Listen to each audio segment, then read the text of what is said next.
Hello dear friends, this is a case of a very rare and unusual case of a ruptured brain dermoid cyst. This is a T1 sequence. As you can see, there is a multiloculated lobulated lesion with a bright white signal intensity in the T1 representing fat tissue. And this is the CT scan of the head of the same patient showing the lesion. It is a very rare case anyway.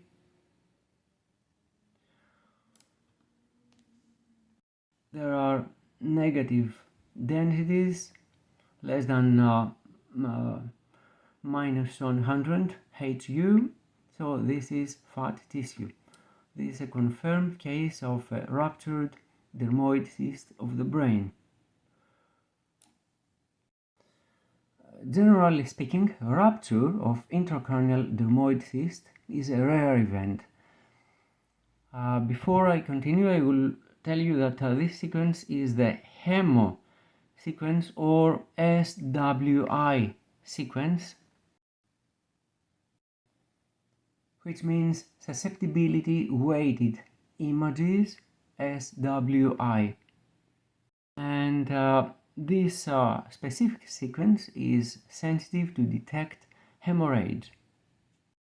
Now, as for the dermoid cyst, the classical imaging feature is described as a fat-containing lesion with tiny fat droplets in the subarachnoid or ventricular system, and the lesion and the fat droplets show susceptibility blooming artifact on SWI images, on susceptibility weighted images. And knowledge of this fact is very important because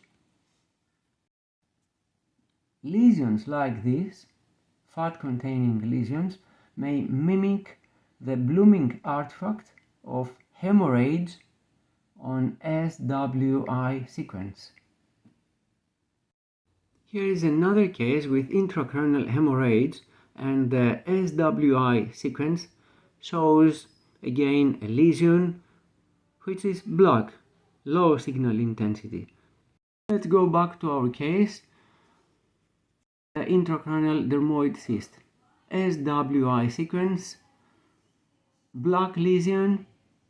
This time it's not blood, it's fat. So the conclusion is that both hemorrhage and dermoid cyst containing fat appear hyperdense on T1 weighted images, and also show blooming effect on SWI images. So how can you differentiate hemorrhage from a fat-containing lesion? The answer is the use of fat-suppressed T1 weighted imaging, and this will help to differentiate between blood and fat. The T1 weighted image, fat suppression, the dermoid cyst and generally the fat will be appeared black, and the blood, the hematoma, remains bright white and hyperintense.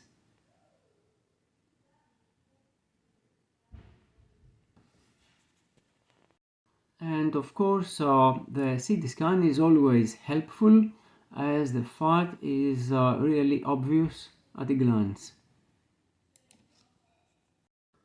So the knowledge that there is a blooming artifact in SWI images in both blood and fat is very useful, and we must remember that not all the blooming artifacts in SWI represent blood. Dear friends, thank you for watching. If you like my videos, you can consider to subscribe to my channel, so you will be notified the next time I will upload a new video. So see you soon the next time. Thank you.